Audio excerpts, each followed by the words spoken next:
From Ballen Studios and Wondery, I'm Mr. Ballen, and this is Mr. Ballen's Medical Mysteries, where every week we will explore a new, baffling mystery originating from the one place we all can't escape, our own bodies. So, if you like today's story, the next time you're at the gas station with the follow button, kindly offer to pump their gas. However, don't fill up their tank. Instead, pump the gas directly into their back seat.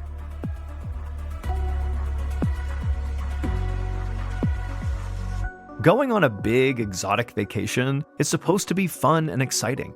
You wait for weeks or months or even years to take a dream vacation to some exotic island or rugged mountains or some beautiful foreign city, and then you come home with all these memories that will last a lifetime. It's incredible.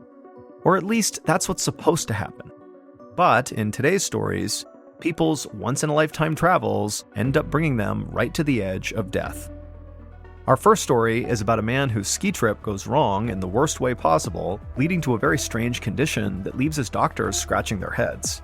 And our second and final story today is about a young woman whose travel study in Ghana teaches her a dangerous lesson she'll never forget.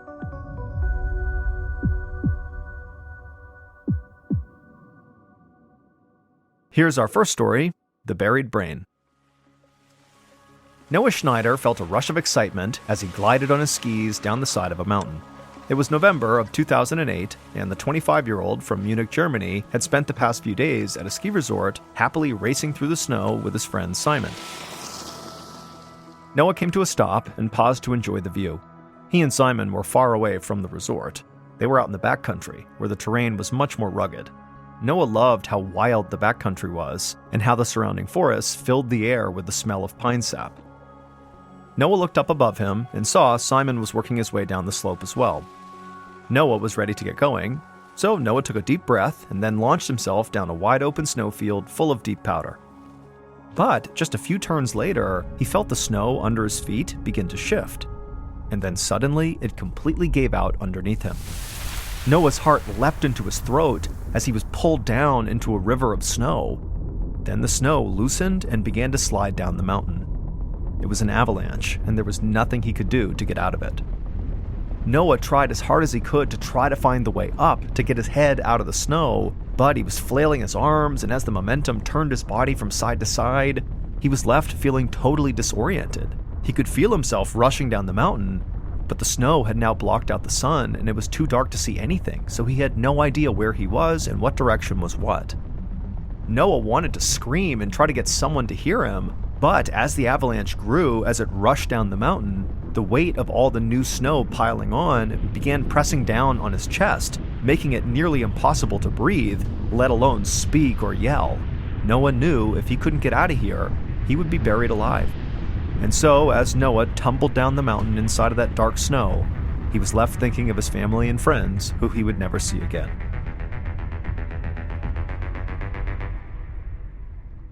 But the next thing Noah heard was a soft and steady beeping. He faded in and out of consciousness as he slowly came to, but then he began to recognize the rhythmic whirring and buzzing of what sounded like medical devices. His head was pounding and his eyelids were heavy, but he managed to open them just enough to take in his surroundings. He was propped up in a bed in a beige, clinical-looking room he didn't recognize. Next to him, a blue curtain was drawn, cutting the room in half. Noah realized he was in a hospital. He had somehow survived. He just had no idea how he actually had survived or how he had wound up here. A few moments later, Noah heard approaching footsteps on the tile floor. He opened his right eye just a sliver, and he saw a tall woman wearing scrubs handling one of the machines near his bed. He tried to say something to her, but when he opened his mouth, no words came out. He just basically breathed out, and that was it. But him breathing out was actually enough to get the nurse's attention. She looked over at him and smiled and told Noah she was glad to see him awake. Noah swallowed, which actually hurt a lot. It felt like his entire trachea was bruised. But he tried to speak again, and this time he was able to whisper something. He asked her what happened. The nurse explained that the previous day, Noah had been caught in that avalanche, and then he was trapped under the snow for about 15 minutes. But luckily for Noah, his friend Simon, who was a paramedic, had been able to find him, dig him out, and perform CPR. That had saved his life. Noah slowly nodded, and then suddenly understood why it hurt so much to breathe. He'd seen Simon perform CPR before, and he knew that chest compressions could be hard enough to crack a rib, and so maybe that's what happened to him. The nurse told Noah that he had been flown to the hospital by helicopter, but by the time he landed, he was barely alive. He had a ruptured spleen and a hip fracture, and for a long time while he was crushed under the snow, he hadn't been breathing. The nurse explained that that's called hypoxia, when there's no oxygen getting to the brain, and she said that, frankly, the hospital staff could not believe he had made it out alive with that much time without oxygen. Noah didn't quite know what to say, so he stayed quiet. The nurse didn't seem to mind. She just told him to rest, and that it would take him a while to recover fully from this kind of accident.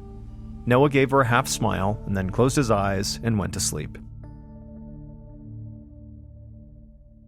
Several weeks later, Noah gritted his teeth as he tried to stand upright while holding on to some parallel bars.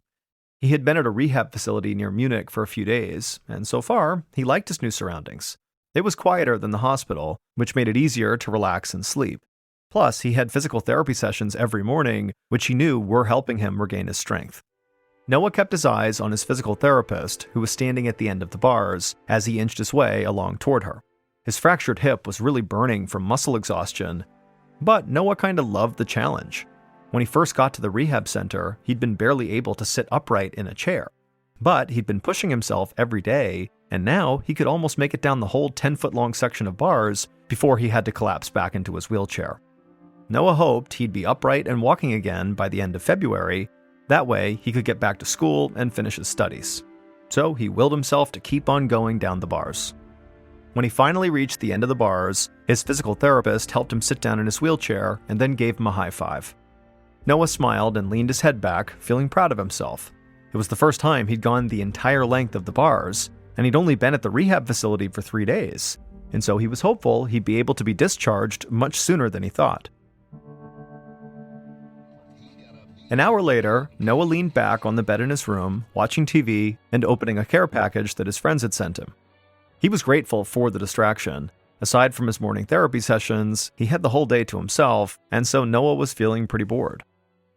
He sorted through the box, and then pulled out the packages of nuts and snacks, a little container of homemade cookies, an adult coloring book, and a big book of Sudoku puzzles. Sudokus are puzzles where players put numbers into a grid that contains a total of 81 squares. The idea is to fill every row, column, and group of 9 squares with the numbers 1 through 9 without repeating them. Noah's face lit up when he saw the Sudoku puzzles. He liked solving them, and it was a lot more mentally stimulating than the boring TV reruns he'd been watching. Normally, he'd be in school and studying at this time of the day, but it was winter break and all of his books were back home, so he'd been running out of ways to keep himself occupied. He opened up a bag of gummy worms and popped one in his mouth, then rummaged through the box and found a pencil. Then he opened up his Sudoku book and began his first puzzle. But as he started filling in the boxes with his right hand, the fingers on his left hand started feeling shaky. He finally put the pencil down and tried to steady his left hand, but then his entire left arm just began convulsing. Noah reached for the call button with his right hand, which still felt normal. Then he grabbed his left arm with his right and just tried to hold it in place and stop it from shaking. But his arm just kept on convulsing, and so he took a deep breath and told himself, "It's okay, this is not a big deal, I'm gonna be fine." And just then, his left arm stopped convulsing and was just back to normal. As a nurse came flying into the room to see what was going on, Noah just stared down at his left arm in disbelief. The nurse asked him what was wrong, and he explained that he was pretty sure his left arm had just had a seizure, but now it had stopped. Noah kind of hugged his left arm to his chest and told the nurse that actually his left arm now felt sore. She nodded, but told him that unfortunately, there really wasn't much she could do about his arm. So she told him she would go inform his doctor about what happened to see if maybe she wanted to run some tests. Noah smiled and nodded, but inside, he was feeling very anxious. To this point, his recovery had been really nothing but steady progress, but now it felt like this was the first time he was kind of backsliding. The next morning, after he finished his physical therapy session, Noah asked his nurse to wheel him into the cafeteria for breakfast. She said yes and rolled him up to his usual table, then told him he could relax while she grabbed him some food. While he waited, Noah took out his Sudoku book. He picked up his pencil and flipped to the puzzle that he'd started yesterday before his seizure. He looked over the empty boxes and then began counting through different ways of solving the puzzle. But as he worked on this puzzle, just like the day before, there was this jolt of energy that kind of burst through his left arm, and then his arm was shaking and spasming all over again.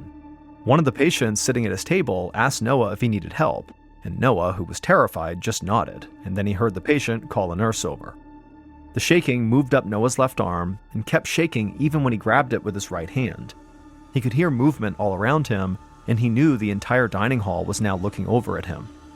Noah leaned back in his chair, still clutching his left arm, right as his nurse arrived.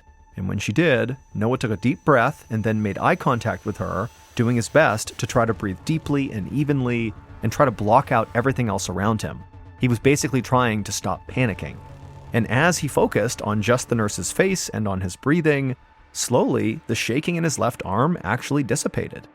After Noah told the nurse that, his left arm was back to normal, the nurse bent over him, kind of puzzled, and inspected his arm, and then she asked him if the seizure he had just felt like the one from the day before. And Noah nodded and said, yeah, it felt identical. The nurse nodded and told him to wait right there. She was going to grab Noah's doctor immediately. A few minutes later, Noah sat on his bed while his doctor took his vitals. She shone a flashlight in his eyes, then asked him to follow the movement of her finger while she drew a big square in the air in front of him. After following her finger for a moment, she put it down, and Noah gave the doctor a half smile and kind of wrapped his fingers on his knees, which was something he did when he was nervous. He watched as the doctor scribbled a few notes, then she asked him to tell her what he remembered of the seizures. What was he doing right before they started? What was he thinking about? How was he feeling? Noah told her that both times he had this seizure in his left arm, he'd been eating something and also doing a Sudoku puzzle. He'd felt relatively calm, almost bored before it happened. His back had felt a little sore during the seizures, but he thought that was just from how much he had been sitting and lying down recently. He couldn't remember what he had been thinking about before the seizures, so he told the doctor that he really wasn't thinking about anything. He was just trying to solve these puzzles. The doctor thought for a second, and then told Noah that she'd actually like to try to recreate the moments right before the seizures as best as they could. So she grabbed a Sudoku book from the bedside table and handed it to him and asked him to start solving a puzzle.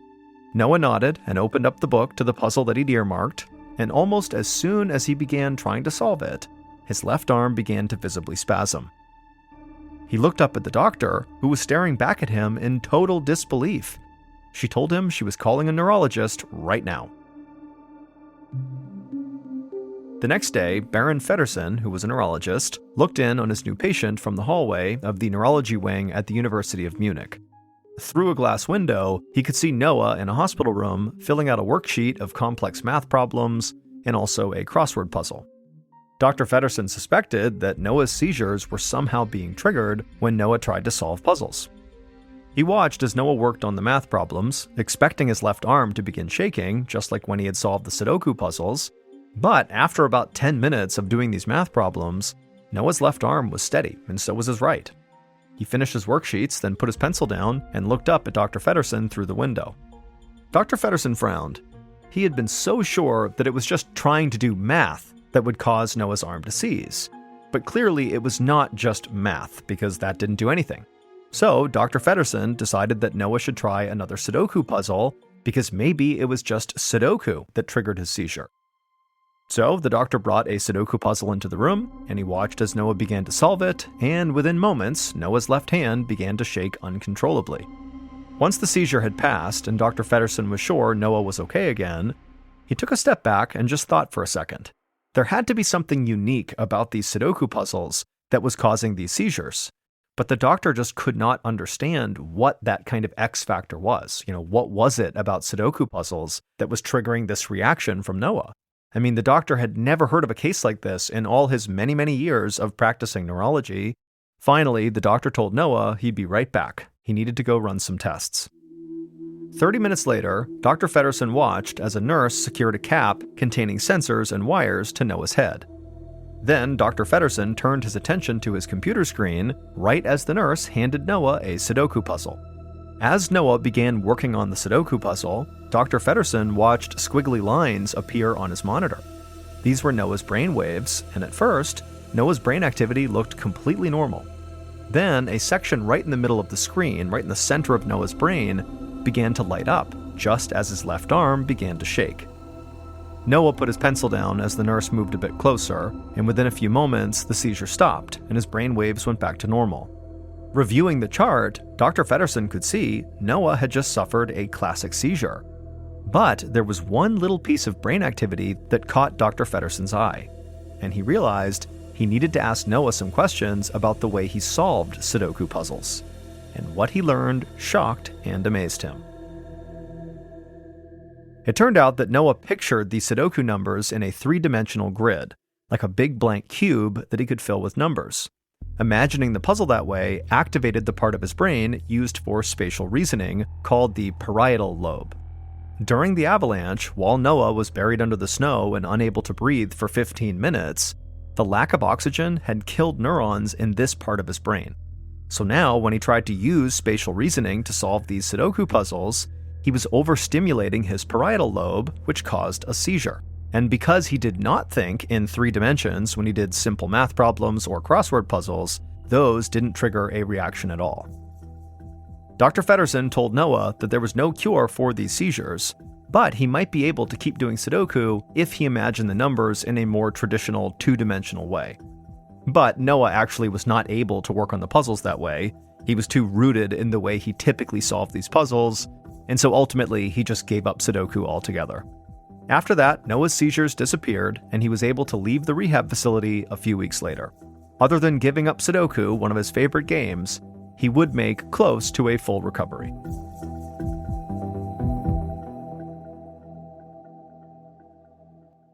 Here is our second story called Killer Jetlag. On July 3rd, 2010, Kelly Granger walked out of the arrivals gate at John F. Kennedy Airport in New York City. She had a huge smile on her face, not just because she was happy to be home after more than 6 weeks away, but because her travels had changed her life.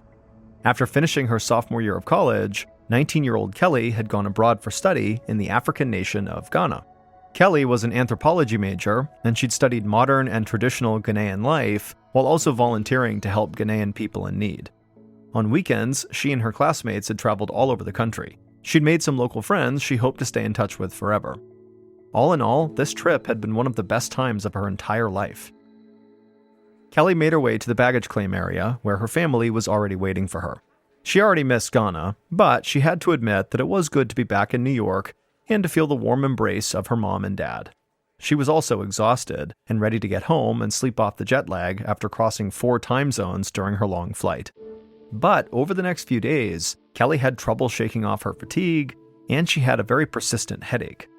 She figured these things would just go away once she got fully readjusted to being back in this time zone, but when Kelly woke up on the 5th morning after she got back, her headache was worse than ever.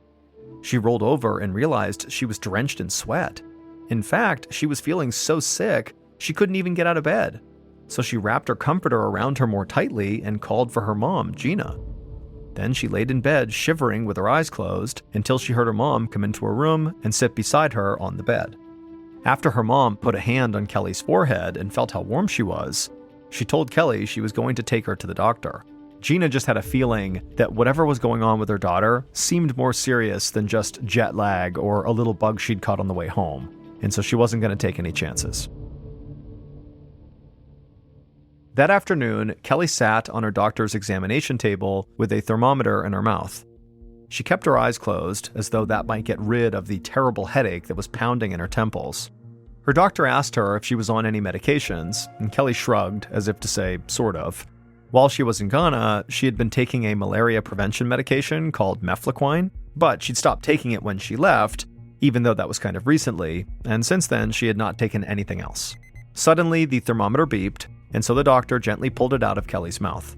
He told Kelly she did have a mild fever, but nothing too alarming. Then he quizzed Kelly about whether she had always remembered to take her anti-malaria pills. Mefloquine is highly effective, he said, but only if you take it every single week. You can't miss taking it. Kelly's mind was fuzzy from her headache, but she felt positive she'd taken the medication. Her school had made a big point of reminding her and everybody else that they had to take it every single week. The doctor nodded and sat back in silence for a moment, and then he told Kelly and her mom that this looked like just a very bad case of jet lag. In some people, that groggy feeling can last for a week or more, and the best treatment is just to rest. and so the doctor told Kelly to go home and rest and come back in a week if she still didn't feel better. 2 nights later, Kelly rolled from side to side in her bed. It was nearly 3 a.m., and while she was usually a sound sleeper, this night her headache and nausea were so bad she was finding it really hard to sleep. It also felt like her fever was spiking, and her chills were so bad that her teeth were actually chattering, but every time she pulled her comforter around her to warm herself up, she'd start to sweat. It was like she was alternating between being stuck in a furnace and a freezer. Finally, out of just sheer exhaustion, she did begin to drift off to sleep. And all of a sudden, Kelly heard a low voice calling out to her from somewhere in her bedroom, and it was saying something extremely strange and kind of threatening. She would soon be moving on to the next step, the voice said, but it warned Kelly not to tell anyone or she'd be sorry. Kelly was so scared that she jolted awake, but there was no one in her room, and her room seemed totally normal. Morning light filtered through her curtains, bathing her room in a reassuring glow. But Kelly still felt terrible and clammy and cold, and she was even panting like someone had just been chasing her. She told herself whatever had just happened had to have just been a bad dream. But at the same time, Kelly did not want to be alone right now. So she got out of bed and went downstairs where she could hear her mom and sister in the kitchen making breakfast. Kelly's mom looked up when she went into the kitchen and she asked Kelly how she slept. Kelly wanted to give an honest answer about this weird voice she heard in her room that maybe was in her dream and maybe wasn't, but then she remembered what that weird voice had actually said. Basically, don't tell anyone about the voice. Now, Kelly was not superstitious, but for some reason, she obeyed the voice's commands. So without mentioning the voice to anybody, Kelly just sat down at the kitchen table and said she slept just fine. The next morning, Kelly awoke in a cold sweat again, clutching her chest. The deep voice was back again, telling her she was nearly ready for the next step. Kelly couldn't help but feel scared, even as she told herself that, probably her fever was responsible for making her dreams so vivid, to include strange voices. But regardless, Kelly got out of bed to go brush her teeth. However, when she got to her bedroom doorway, she stopped. She looked down the hallway and realized she had no idea where the bathroom was. She looked at the other doors in the hallway and the stairs leading down to the foyer, but somehow nothing looked familiar. For a moment, she wondered if she was actually still asleep. But no, she was not. This was no dream. As Kelly began walking down the hallway, the floor began to move, knocking her off balance. She fell into the wall, then held it for support as she stood upright. She tried to walk again, but now the walls were bending and warping. The stairs began to slide away from her, and each door in the hallway slowly moved up and down and up onto the ceiling. Kelly kept trying to get her footing, but every couple of steps, she just hit the wall again. It was like the walls were jumping out to knock her off balance. So Kelly sank down onto all fours and began to crawl to the steps that led downstairs, where she knew her mother would be. When she reached the stairs, Kelly closed her eyes and sat on the top step. Then slowly she began to slide down each stair almost like a slide. Finally, she reached the bottom of the stairs and felt the hardwood floor beneath her feet, and at this point she was able to actually stand. And right away she thought to herself, I need to find my mom.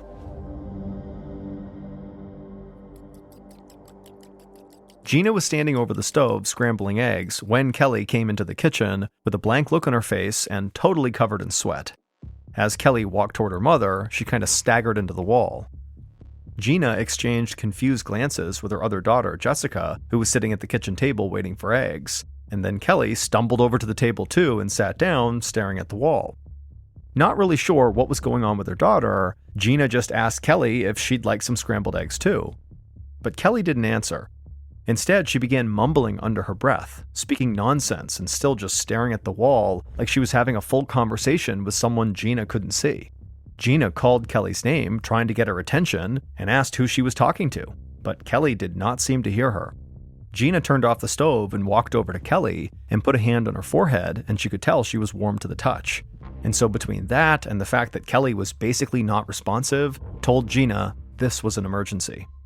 Gina did her best to stay calm, and as she went to grab her purse, she told her other daughter, Jessica, to get her shoes on, because they were going to take Kelly to the doctor's office. But when Gina tried to guide Kelly from the kitchen table towards the front door, she could see Kelly basically couldn't stand. She was very unsteady. And so at this point, Gina said, you know what? We're not going to the doctor's office. We're going to the hospital's emergency room right now. Later that morning, Gina stood in the corner of a hospital room at the Cohen Children's Medical Center on Long Island, New York. She hugged herself nervously as she watched an ER doctor and a triage nurse perform a head-to-toe examination of Kelly. Gina thought Kelly looked absolutely terrible. Under the bright fluorescent lights in the ceiling, Kelly's skin and eyes looked yellow, a condition Gina knew was called jaundice, but Gina had never seen it in person before. A moment later, the doctor confirmed that Kelly did have jaundice, and that could be a sign that she had a blood disease or a liver infection like hepatitis B. The doctor explained to Gina that he would have to call in an infectious disease specialist to take over Kelly's case because jaundice could be life-threatening. Gina felt a knot form in her stomach, and the feeling only grew when she looked over at Kelly's terrified face. Kelly was not entirely lucid, but it looked like she just heard what the doctor said and understood that whatever was wrong with her was quickly turning dangerous. Gina thanked the doctor as he stepped out of the room. Then she sat on the edge of Kelly's bed and held her daughter's hand while they waited for the specialist. Minutes passed, and the longer they waited, the more Kelly seemed to slip farther and farther away from reality. Her eyes were roving around the room without really focusing on anything. Gina tried to get Kelly's attention over and over again, but her daughter just kept kind of looking around and sort of babbling. By the time the specialist finally knocked on the door, Kelly seemed fully delirious. The specialist introduced himself as Dr. Sunil Sood, but Gina did not waste time introducing herself. Instead, she just hopped off the bed and directed Dr. Sood to Kelly and said, "Please help her." Dr. Sood walked across the room and immediately began assessing Kelly. After just a few moments, he turned to Gina and confirmed that Kelly did seem delirious, which unfortunately was a very bad sign. It meant that whatever Kelly had was rapidly evolving and now causing neurological complications. The doctor said he needed to order a full blood workup right away and hoped it would tell him what was wrong with Kelly. 45 minutes later, Gina, Jessica, and Kelly's father, Albert, paced in the waiting room until Gina finally spotted Dr. Sood walking down the hallway toward them. Gina held on to Albert for support as Dr. Sood cleared his voice and then explained to the parents that he did know what was wrong with Kelly. She had malaria. Gina shook her head. That was impossible. She promised Dr. Sood that Kelly had taken the medicine to prevent malaria while she was in Ghana. She asked him if maybe this could be something else. But the doctor said there was absolutely no mistaking malaria for something else under the microscope. He wasn't sure how this happened, but Kelly's blood was full of the parasites that cause malaria. These parasites were attacking her red blood cells, and in response, her immune system had launched a massive counterattack to fight the malaria off. But now, the battle between the disease and Kelly's immune system had caused such intense inflammation that her heart, liver, and other organs were in danger of failing. Dr. Sood explained that normally malaria could be treated with drugs. But at this point, Kelly had such a huge number of these malaria-causing parasites in her body that no drug would be able to kill them all without also killing Kelly. There was only one treatment that might help Kelly, however, it was drastic. Instead of trying to treat the disease with drugs, Dr. Sood proposed actually removing the infected blood cells from Kelly's body and replacing them with healthy donated blood. But to do that, Dr. Sood needed to remove up to 3/4 of the blood in Kelly's body and replace it with clean, healthy blood. The healthy blood, coupled with antibiotics, could then fight off the rest of the infection. The doctor admitted this was sort of a long shot, but it was very likely Kelly's only shot at survival. Dr. Sood assured the family that the health risks of actually replacing Kelly's blood with other blood were relatively low, but it was far less clear whether this procedure would actually allow her to successfully fight off the malaria. And so, for the next several hours, Gina sat by her daughter's bedside as the infected blood was extracted from her body and the new blood was fed back into her body through other tubes. The entire time, Gina prayed as she never had before. Finally, the last of the new blood trickled into Kelly's arm, and all of the bad blood was out by this point.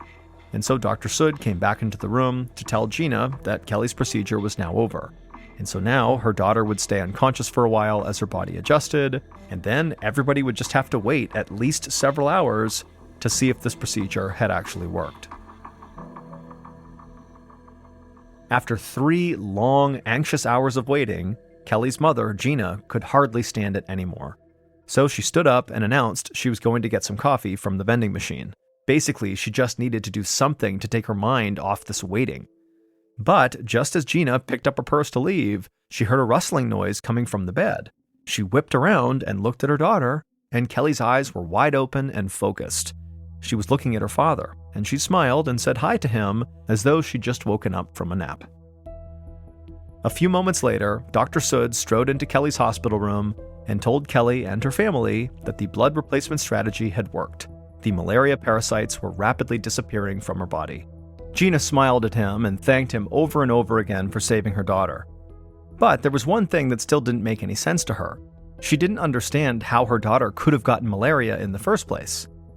Just then, Kelly cleared her throat. She was finally clear-headed enough to remember everything about the medication she'd taken. She said that she definitely took all of her anti-malaria pills, but there was one small thing she'd forgotten. Just before she came home from Ghana, she forgot to use bug spray when she took a hike in the rainforest, and she did remember getting bit by mosquitoes. But she always thought she was safe as long as she took her pills. Dr. Sood said that normally the medicine she was taking was all you needed to protect yourself from getting malaria. But Kelly was just very unlucky. The mosquito that bit her had carried a much more potent form of malaria that overwhelmed both the anti-malaria medicine and her own body's defenses. And before long, the malaria parasite had gone to work destroying her red blood cells and cutting off oxygen to her organs, which had caused really intense hallucinations, like that weird voice she was hearing. That was just a product of malaria, and then also jaundice. 4 days after the blood exchange procedure, Kelly went home, and in the following weeks, she made a full recovery. Kelly returned to college in the fall to continue pursuing her degree in anthropology, and she still has very fond memories of her time studying abroad in Ghana, despite the fact that that trip nearly killed her.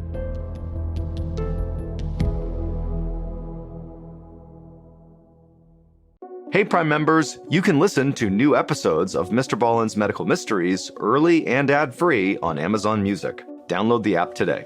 And also, Wondery Plus subscribers can listen to MrBallen's Medical Mysteries ad-free. Join Wondery Plus today. Before you go, tell us about yourself by completing a short survey at listenersurvey.com.